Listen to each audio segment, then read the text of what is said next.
The similarity between Chanel and the Row is that brand is never compromised. You never have to question whether something's right. It's either right or it's wrong. There's no gray area. There hasn't been a hiccup in that company from a taste level since day one.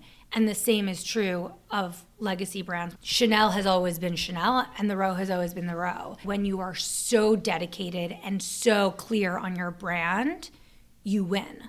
That's why so many digital first brands aren't winning.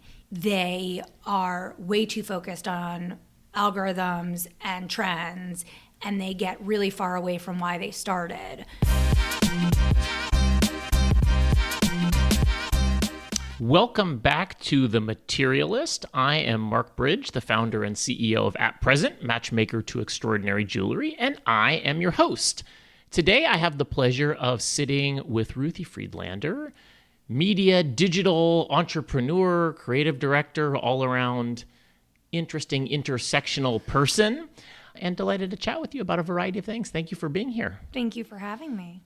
As a description of who you are, how close was I? I don't even know how close. You didn't put in rabbi's daughter. Excellent. You told me that you are the child of three rabbis. 3 rabbis, yes. How often do you usually lead with that, or is that just for me? I would say very often. Yeah. I would say very often. Because? It's just an easy, fun fact to pull out. Two truths and a... Two truths and a lie. No, I think the most important thing, I am the founder of At Large Agency, which is the agency that I accidentally founded a little over 7 years ago. And I am a mom, which started 2 years ago. Those are the two big ones. We'll get to which one of those is more difficult, running a business or running a family. And you came to starting an agency after you had a fascinating career in media and in brands. Yes. Can you give us a little bit of the background of kind of, I don't know if that was like chapter 3 of the life story. I was the child of rabbis, then I went to college, and then... Yeah, my whole career was happy accidents, I would say. I graduated NYU, the Gallatin School at NYU, with a made-up degree in computer science and journalism. My mom, when she received my diploma, was like, I didn't think you actually went to college. I'm so glad to know you did. And I graduated. What did she think you were doing? That's a great question. While I was in college, I worked a lot of jobs. I worked in the Bergdorf's men's floor selling suits. I worked at a tiny boutique on the Upper West Side. I worked at 17 Magazine. So I had all of these jobs, which I told her, and accurately was really part of the Gallatin model, was working. But I also really disliked college. I did not have a social life. And I finished in 3 years, not because I was so smart or anything, but because I really hated college and I really didn't understand the point of being there. I had a superior high school education. I felt like I wasn't really learning a ton by being in class. So I wanted to get out of there as fast as I could. And I think my parents, having an older sister who really loved college, my older sister Sarah went to Brandeis and had a really typical college experience.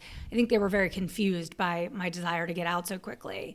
And when I did finally get out, I had no idea how to find a job. And so I went on Craigslist. This ages me a bit, but I went on Craigslist. I was really open to anything. And I found a job ad or whatever they were called saying personal and professional assistant to media executive extraordinaire, whatever the ad said, and I responded. And did you know who the person was? No, it didn't say it immediately.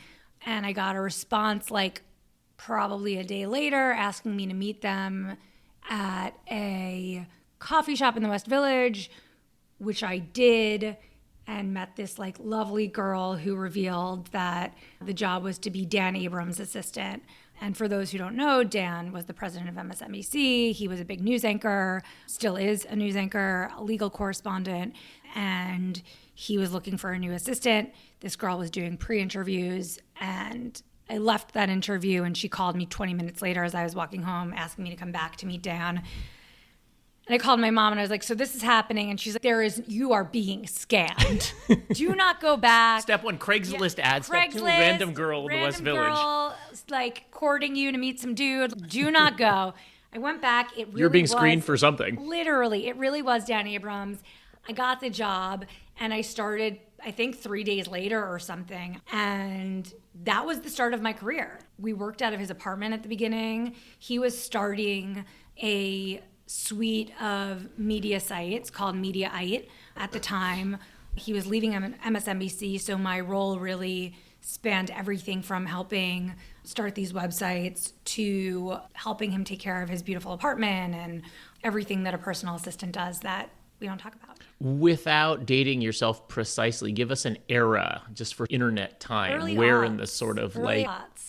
It was what 2009. existed in the It was world? 2009. MSNBC had been around for, I don't know, 15 Yeah, it was years. 2009, and Instagram was probably just starting. I was not on it. Twitter was really big, and when Dan was starting his companies, he was making really amazing hires in terms of people in media at that time. So we were getting people from HuffPost and all of these places, and it was really exciting to be there. And having been a journalism major, I was really excited to be in what was really a newsroom at the time.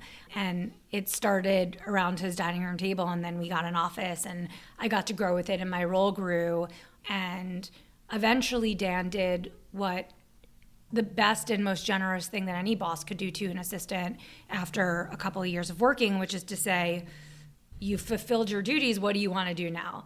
And I told him I wanted to work in fashion, and he really supported me by getting me interviews basically wherever I wanted.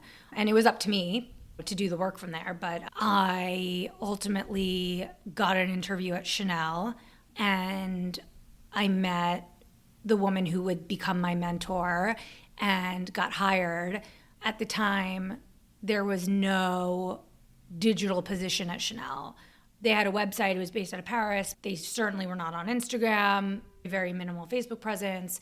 And I came in, I think my title was digital media coordinator, but it was in the PR department. And there was no digital media to coordinate. There was no digital media to coordinate. So I had the task of really carving my own role there, which meant that I did everything a PR coordinator would do for ushering samples back and forth, but also really helped explain the importance of where digital media was going, explaining to the PR department why it was important to seat bloggers at shows, why it was important to send samples to Vogue.com, which at the time they never would have, and helping educate people on where internet media was going, and that if we didn't jump on it, we would be left behind in an embarrassing way. Why did they hire for that role? They had some sense that this was happening in the world, but they didn't really know what it was. And it's like, oh, yeah, okay, we'll just hire somebody, and then we've checked that box. Yeah, I think that's a really good question. My boss at the time, her name was Yana, and I say was because she passed away. And Yana was a true innovator.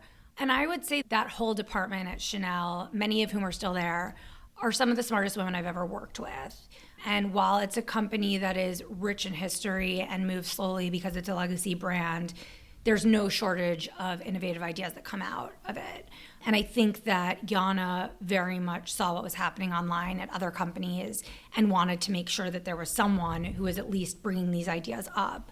And I think by the time I left, I had gotten a lot of stuff off the ground. There was this tiny site called The Coveteur that had just launched that I begged them to take to Paris, and I got The Coveteur to Paris. They shot Carl.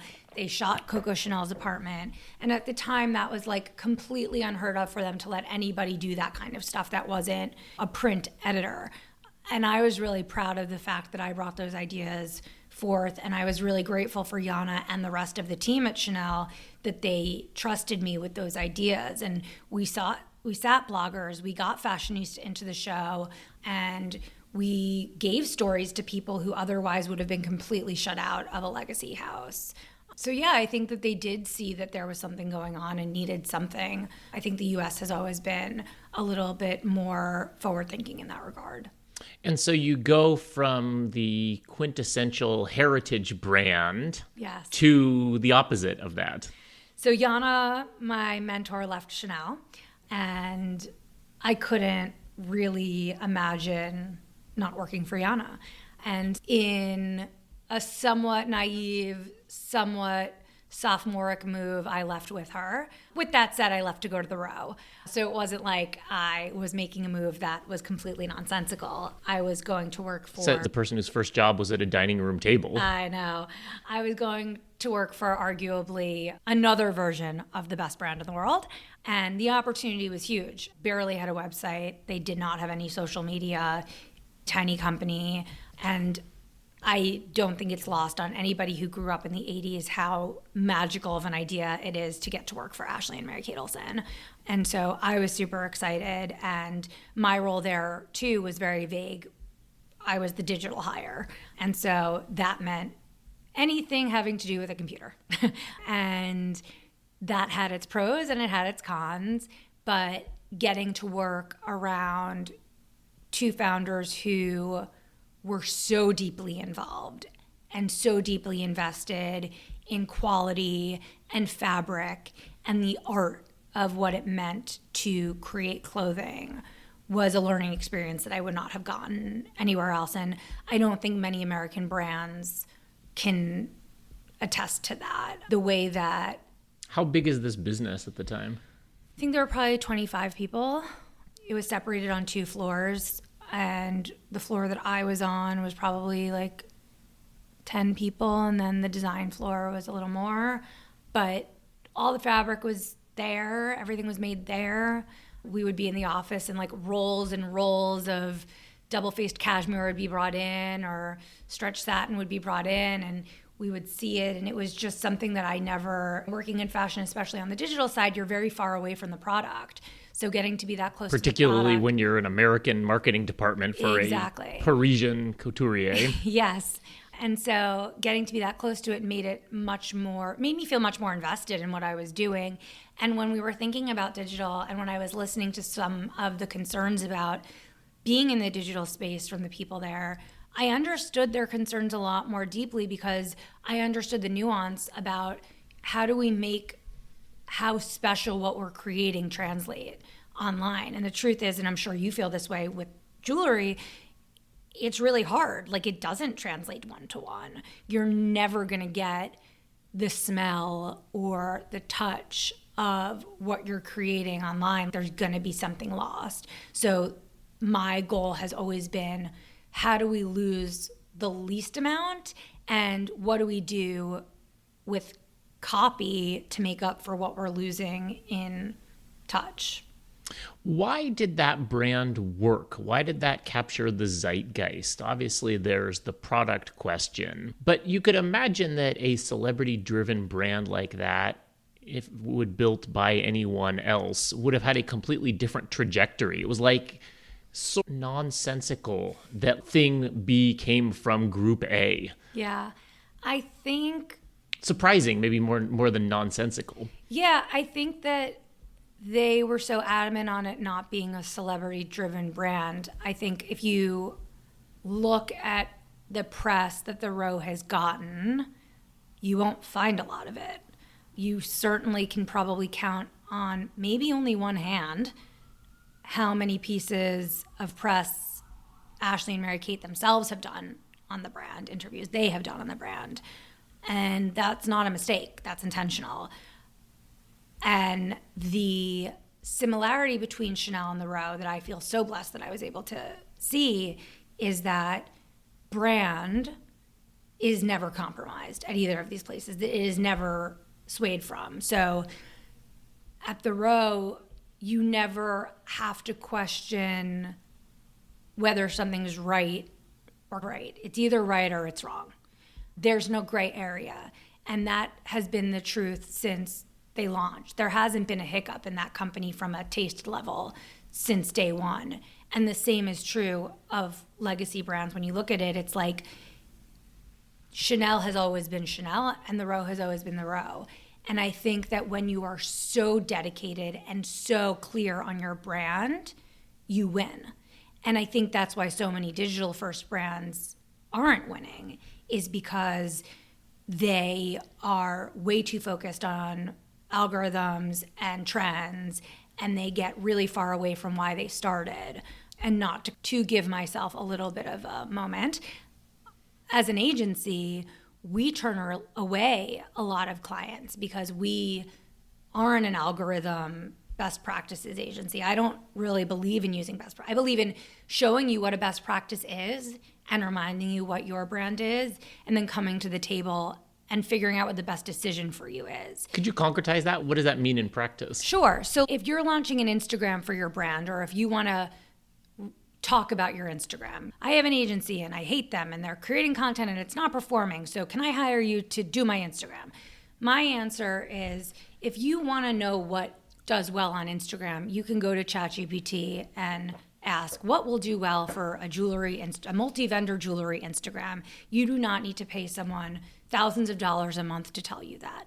What you pay me for is to tell you, here's what will do really well on Instagram. Here's what, if you were true to your brand, you should do on your Instagram. And here's where we can meet in the middle so that you're doing a little bit of what the algorithm is telling you to do, but you're not losing yourself in it. Because those are the brands that are going to survive, the ones that can be nuanced about it and not lose who they are, that aren't just posting stuff in oblivion, not knowing what's going on, but aren't forgetting who they are. I just finished Mike Grimbaum's book, Empire of the Elite, which is about the history of Condé Nast. And it talks about... Great book. Great, crazy story. So many fun stories in that. One of the things that really made me think is that Condé Nast, when it talks about how Condé Nast really fucked up the digital thing, they didn't fuck up because they did it wrong. They fucked up because they didn't do it at all. So it's not that a brand should just post their lookbook, but they also shouldn't just be on TikTok because someone's telling them they should be on TikTok. And that's what our agency does, is we meet you in the middle. But I'm always going to say nothing to the detriment of your brand, ever.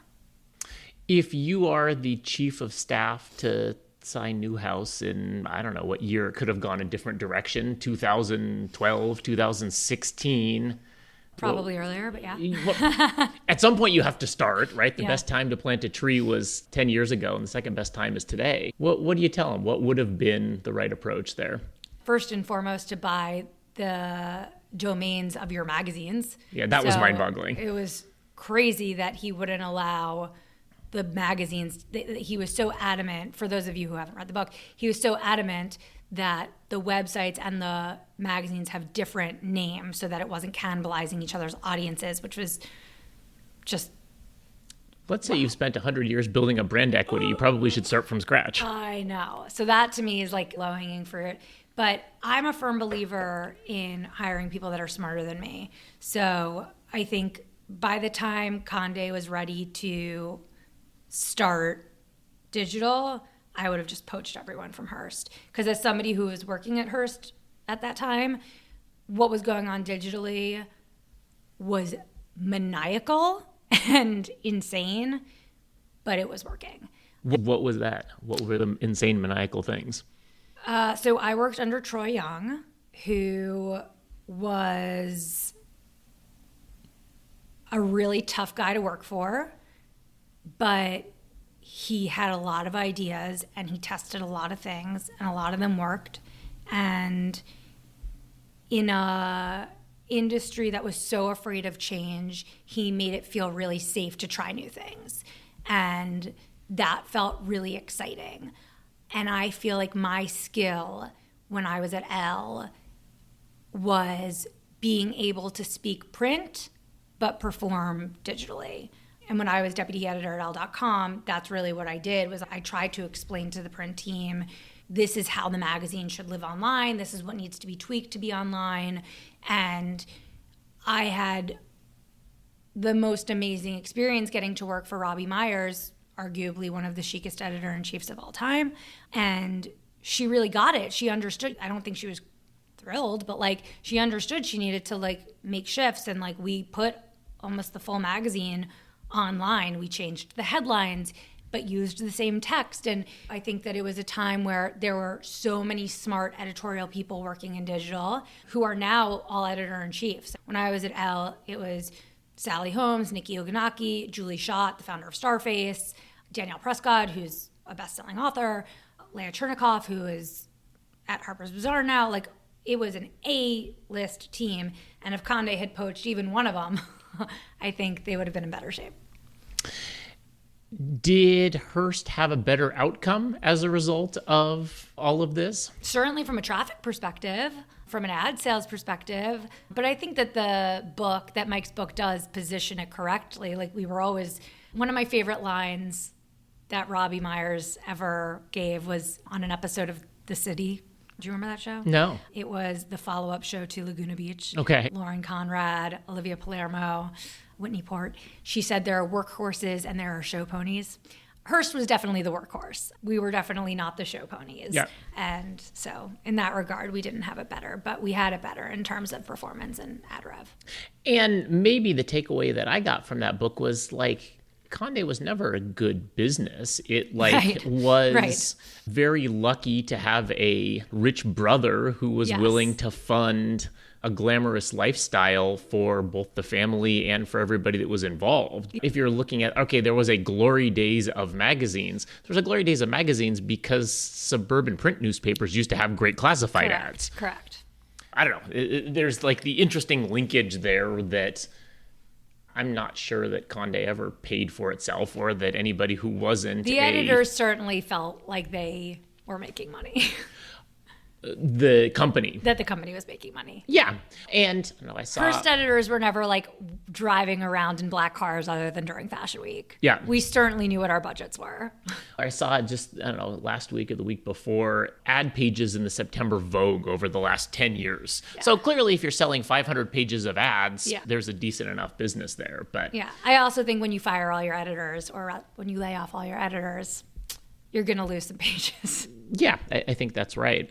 We have interrupted the sequence here, but you alluded to the fact that then you went from the row into editorial and had a mid-teens stint in that realm as this world is changing. Yes, Yana left again. And so I left. She went to Coach. I did not want to go to Coach. Okay, we're leaving, but we're not going there. Yes. Good luck to you. Exactly. And then she left Coach after 2 years and went to Marc Jacobs. So it's good that I didn't do that whole run around again. However, I figured I would flex my journalism muscles. And Leah Chernikoff gave me a chance at Elle. And I say gave me a chance because I had never worked in media really since being an assistant for Dan. And it was crazy working in digital media at the time. We were producing so much content. After Elle.com, I went to InStyle, where I was digital director. And there was a time when I was at InStyle where our quota for stories was 80 stories a day that we had to publish. And it was, what are we doing? What was that driven by? Editing? Was that driven by somebody saying this is what the algorithm is demanding? It was driven by the head of digital for Time Inc. at the time, before it was bought by Meredith. It was driven by an idea that quantity came before quality. And so the amount of news articles and kind of stuff about this person wore this to this versus thought pieces and real fashion articles and trend pieces were thrown to the wayside. There wasn't time to do that. There wasn't time to be thoughtful anymore. We had to get 80 stories up a day or else we were losing before we were even in the race. And this period ends for a variety of reasons. I want to go back to something that you said earlier that ties into this a little bit about, I would call it the mediocre brands that were built during this period. And I think it's tied to a lot of the same trend, which is, I don't know exactly what it is, the search for growth against an algorithmic world that leads to, someone described it as blanding at one point. I love that. Yeah, and all of what was the agency called Red Antler that did like all of the work for all of the brand. They all ended up looking the same. Why was that? Was that the platforms? Was that the financing structure? Was that like the zeitgeist? I think there were a few brands, let's use Glossier as an example, that grew really fast. And a lot of young people thought, wow, if I take the same steps and if I create, my least favorite word, a playbook, and do this, but in a different category or in a slightly different way, or the Warby Parker of X. Right, yeah. Exactly. I'm going to be able to sell my company in 5 years or take a $10 million investment in 5 years. And so speed became the most impressive thing. It wasn't, oh my God, we have X million users. It was, we have X million users in this amount of time. And so speed, rapidity became like the name of the game, how fast you could do something. And quite frankly, like that, first of all, it's not sustainable, but it created a really false sense of what success is, because it actually, and we've seen it with brands like Glossier, very rarely does that actually work in the long run. And I'm not talking the long run 30 years, I'm talking the long run 10 years, right? Like it worked for those brands and then it stopped working because those people that liked that stuff grew up and they stopped liking that color, or they stopped liking that product, or their skin aged, so it didn't work anymore. You're not so dewy. That's not so desirable after a certain point. And those brands weren't built to grow with their customers. They were built for a specific time and place. And I think that the people who were so into this now weren't thinking about who their customer was going to be. They just assumed that everyone was going to stay the same. And if Gen Z has taught us anything, it's that we really need to be looking at what's coming up next, because it could be totally different. Why did that happen during that period? Why was growth so important? Yeah.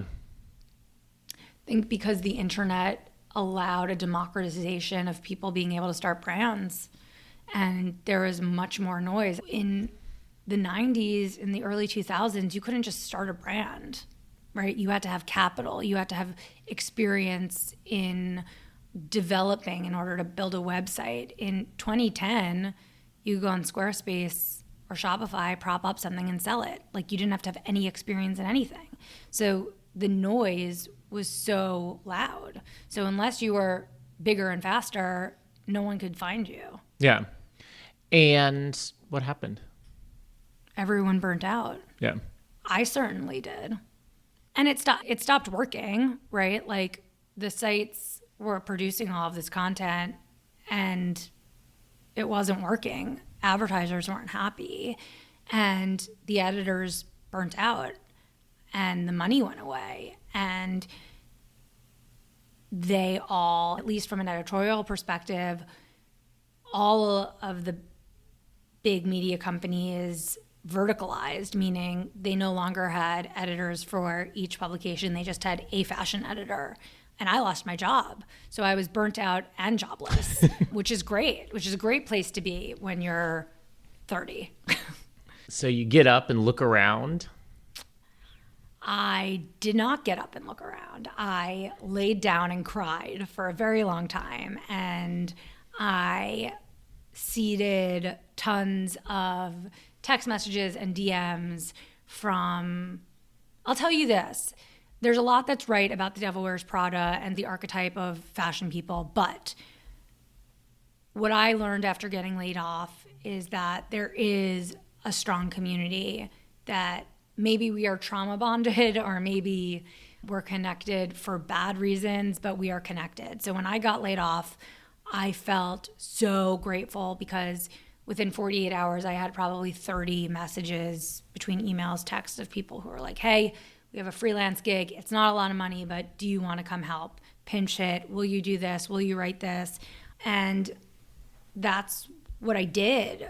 I took every single thing that came to me and I went into every freelance gig saying, listen, I'm looking for a full-time job. The second I'm offered an editorial position, I'm leaving. I'm not going to sign a contract. And I did that for a year until my husband was like, you should probably set up an LLC just to put the money through. And I was like, okay, but I'm going back. Like, second so-and-so calls, I'm going. And then it was 2 years. And then so-and-so called. And I went in for the interview. And I saw the comp. And I was like, am I really going to do this? Like, I'm making twice as much money. I have 10 times as much freedom.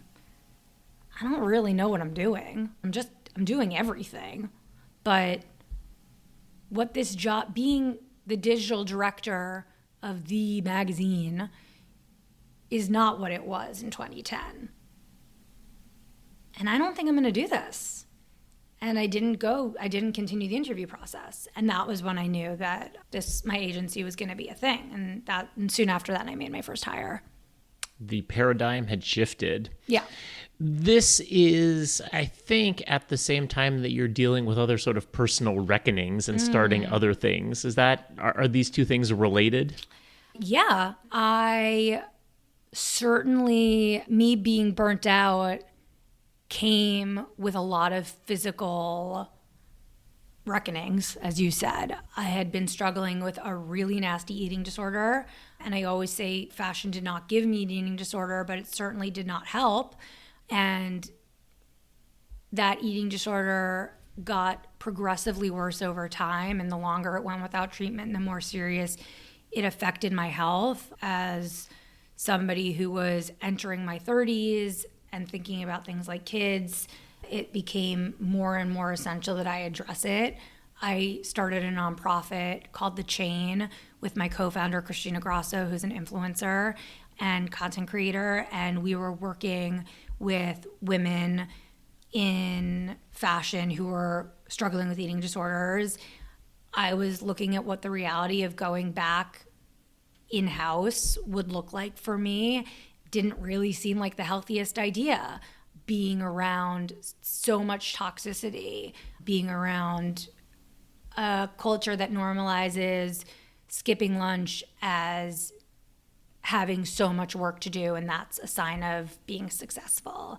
That was hard for me to realize, that I don't get to play by the same rules as everybody else. Like, I choose to live a life in recovery, and part of my recovery process means that I don't get to do the same things that other people get to do. And one of those things at that time was not working in a magazine. And so you chose the harder, but I imagine ultimately more meaningful, more satisfying, more some days tangible. Some yeah, days, well, yeah. Or you actually can live in the space rather than one where you just know what the outcome is going to be.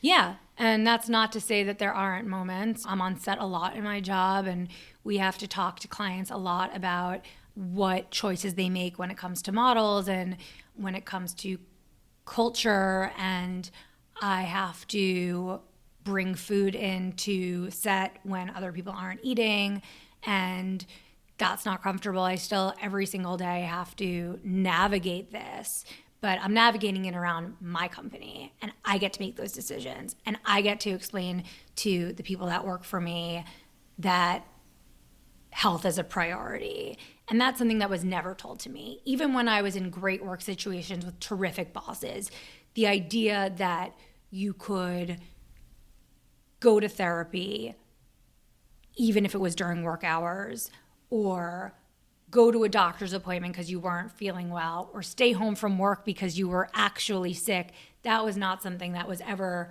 an option. So for me, one of the reasons I'm so passionate about what I do is because I get to create a work environment for a generation where those things are not only okay, but expected. I expect that my team will be honest with me about their needs, and in return, I'll honor those needs.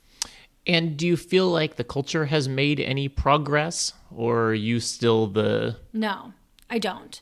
I think that there are people who have made progress, but I think specifically when we talk about body diversity, like if we're just going to go there, we've barely made progress with racial diversity. I think that there was a time when we were really excited about the body diversity on the runway specifically, and very soon we're like, oh, duh, this was tokenism. And I think especially with the rise of GLP-1s, it is an impossible time to be someone who struggles with an eating disorder, especially in fashion. And I think there are some real logistic issues, like it's very expensive for brands to create size runs that are true full size runs. So like we get that. But I also think people are lazy, and I think people don't like bigger bodied people. And I think that people just got lazy. And it's not trendy anymore to be a bigger bodied person. It's trendy to be on Ozempic. And so that doesn't really fare well for us. Just when you feel like you're making a step in Exactly. right direction, you get kind of walloped 2 steps back. Yeah. And so in the brand work that you are doing now, and in the brands that you are excited about, we talked about a media landscape and a consumer brand landscape that was uninspiring or at least unsustainable. What are you working on now that you're excited about? And are people building better companies today? Some people. Some people are building dumber companies some today. people are just idiots. I won't ask you for your cultural commentary on progress on that matter. Both personally and professionally, jewelry is the thing that I'm always most excited about. I think right now it's an especially exciting time for jewelers because economically it's never been a better time to buy fine jewelry. Like fine jewelry, I saw a report that it's like up 10% year over year. People are looking at it as an investment that's like smarter than buying art. The price of gold is up, but that also means that you're really buying something that's meaningful.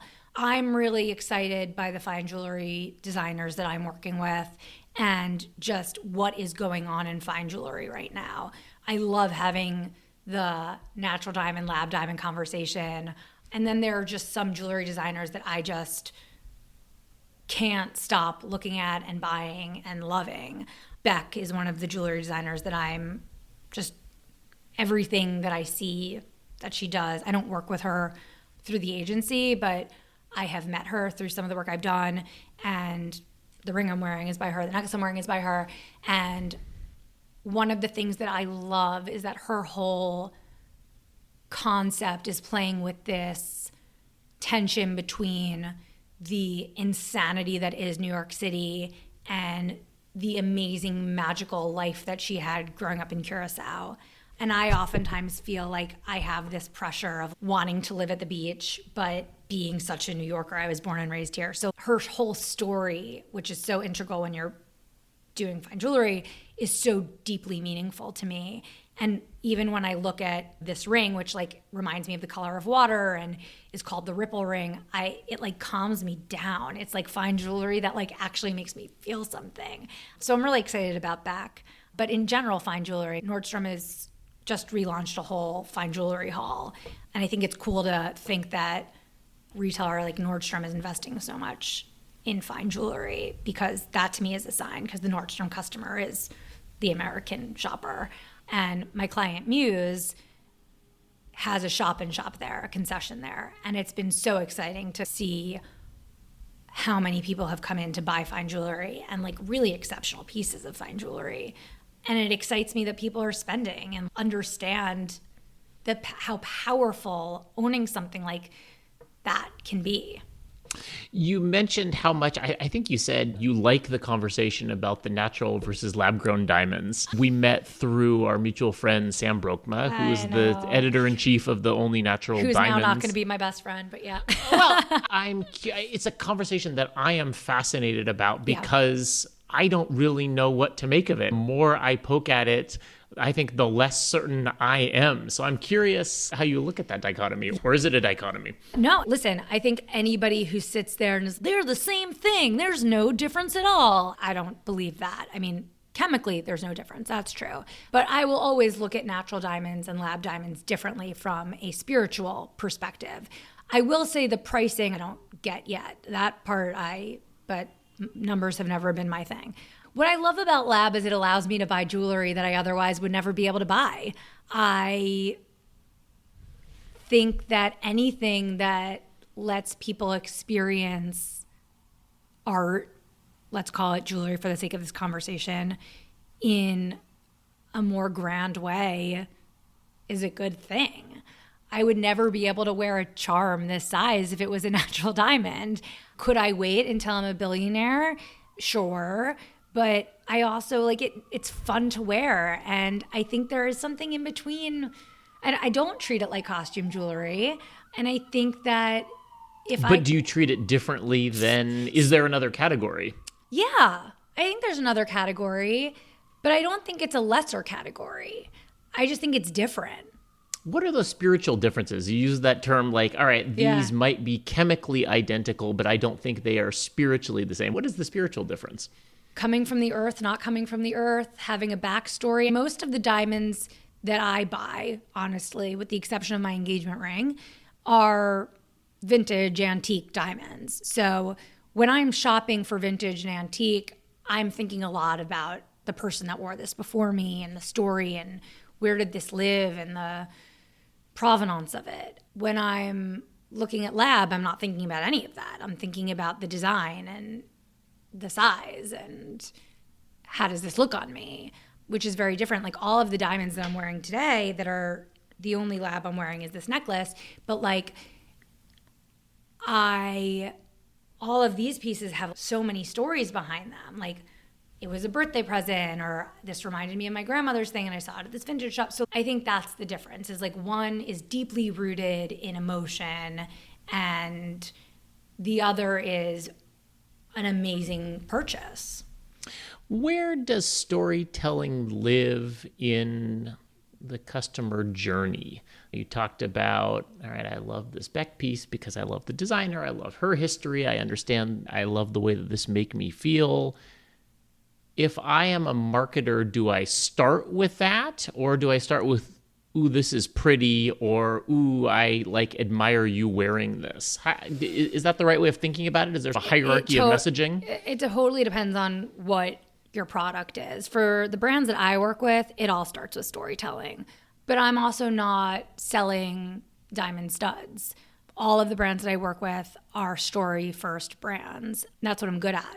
So I think that especially when it comes to fine jewelry, that's a deeply emotional purchase. So I can tell you, this is the resale value, this is how much gold it has, here is a picture of somebody else wearing it that is a celebrity. But like, that's not selling me a piece personally. I'm sold on the story. That's what sells me, so that's how I market things. I think that there's definitely a customer that just wants the facts, but it's not the customer that you would hire me to talk to. And who is the customer that's going to respond to your storytelling? To my storytelling? Yeah.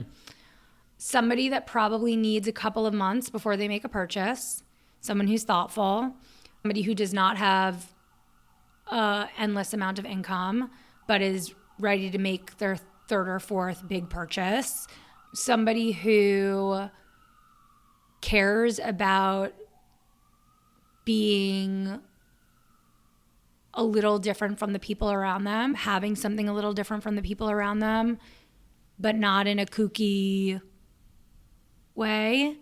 Somebody who wants to have a story when someone asks them about what they're wearing. I think somebody who is curious and culturally aware. And where is that person becoming aware of new things? I imagine that's a busy person who has a job, has interests, has a family, and is probably not spending as much time as we are glued to our screens or walking around and being surrounded by beautiful things. Yeah, I think a lot of it is on Instagram, and I think a lot of it is word of mouth. Friends. I don't think it's on TikTok. I'm not a TikToker, but I think like with the price point that I like working with, it's a lot of Instagram and it's a lot of word of mouth. I also firmly believe in brick and mortar. I love shopping. I love going into stores. I think there is still meaning in that. And I really hope that magazines get better because I really miss them. And I think that was a place. Is there, or is somebody building the row for jewelry?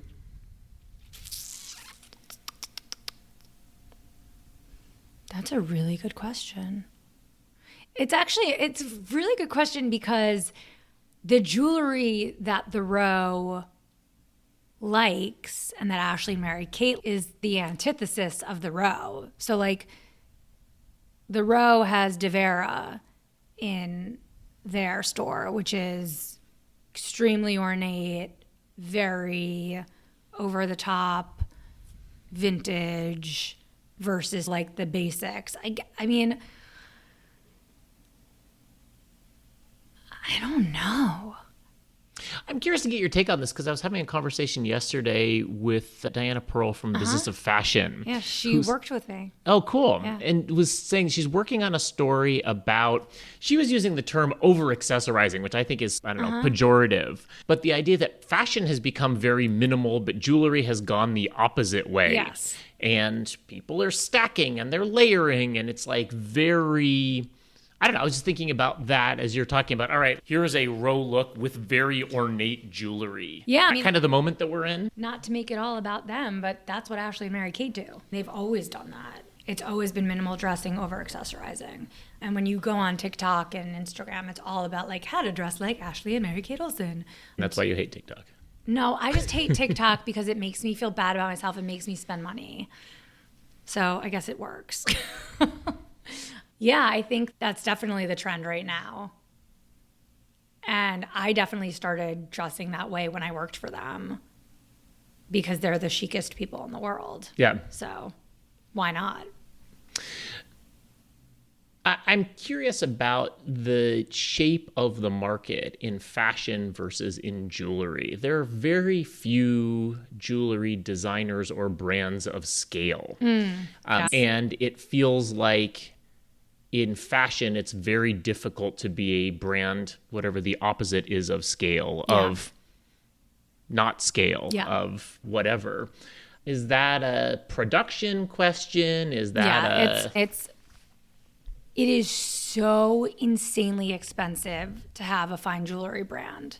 And if you dig into the backgrounds of a lot of the fine jewelers that people love, you will find that they're all independently wealthy or have extremely wealthy parents, because to even get a sample made is so expensive. And first of all, you have that. Second of all, jewelry is not bought by retailers. You know this. So like for those listening, jewelry is sold on consignment, which means that these fine jewelers have to make the pieces, give it to retailers, and cross their fingers and hope that it sells. And then if it doesn't, they have to take it back and try to sell it themselves. So whereas a fashion brand can produce 50 sweaters and sell those 50 sweaters at a wholesale price to a store, a jewelry company... Just to put a finer point on it, the sweater company can mark up the sweater tenfold and sell it, get their asset out of it. The jewelry maker, everybody always talks about the profits in jewelry, but from cost of materials and production to sale is a much smaller margin, and you have to finance your inventory. Correct. And so one of the big problems is a lot of these jewelry designers who aren't independently wealthy are doing just made to order. And for shoppers, for the modern day shopper who is used to 24-hour shipping, when they press order on a $5,000 ring and find out they're not getting it for 6 weeks, they cancel that order. It's a really big problem. So of course it's not scalable. Number one, you have to find the stones. Number two, price of gold is absolutely insane. Nothing is produced in this country. So it's really logistically hard. You have to have millions of dollars to make a scalable fine jewelry brand. Yeah. And maybe that's why nobody does it. Yeah, and that also, by the way, that's why you can count on one hand how many true fine jewelry houses there are versus fashion, where arguably there are probably like 20 houses. Yeah, and there are 6 jewelry brands Exactly. or something like that. Yeah, no, I think that's exactly right. You mentioned a couple of jewelry designers that you're excited about. Are there other people that are exciting you? Not a new jewelry designer, but one of my favorite jewelry designers is Nikos Koulas. I truly feel like I'm wearing art when I wear his pieces. He's a Greek designer. One of my favorite brands right now is Fiammetta, which candidly I do work with them, and they are Our lawyers appreciate your disclosure. always. They are a lab brand, but she also works with colored natural stones, which I think is really cool. And I just like that she's a lab brand that's designed first.